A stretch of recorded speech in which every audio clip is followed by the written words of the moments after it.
Hello guys, good day everyone. For today's tutorial, I am going to teach you how to create a percentage bars. So I'm going to share screen. So for example guys, these are the projects. So for example, these are DPWH projects. So from project A to project Z. So bakit DPWH projects? So guys, because this is one of the hot issues ngayon sa Pilipinas. So however, hindi naman yun yung tutorial natin for today. So for example, ito yung projects ng DPWH from project A to project Z, and then the percentage of completion of each projects.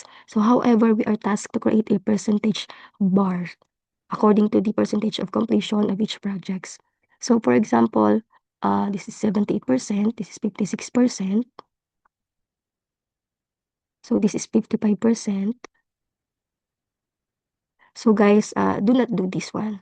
So instead, however, um, we will try to convert this percentage of completion uh, na within the data bars na. So, Alt, H, conditional formatting, and then data bars, and then the gradient fill. So guys, ganun lang po kadali. So for example guys, yung kanina gagawin natin na percentage bar only.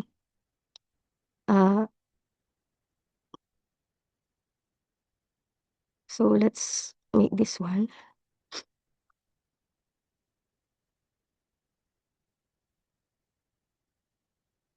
So clear lang natin yung rules for the selected sheets. Ayan. However, let's try na ito lang yung percentage bar lang yung nakapresent dito. So Alt, H, L or conditional formatting, data bars, and then gradient fields, or automatic na po yan. Let's enter.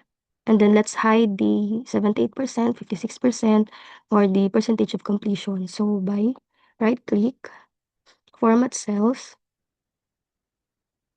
custom, and then remove these types, and type 3 semicolons, and then okay.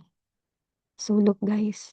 So as you can see, nakalagay lang yung mismong percentage bar dito sa percentage bar na column. So yun guys. So I hope nakatulong po ako sa inyo, and please subscribe to my channel and comment if you want some additional Excel tutorials. And thank you and goodbye.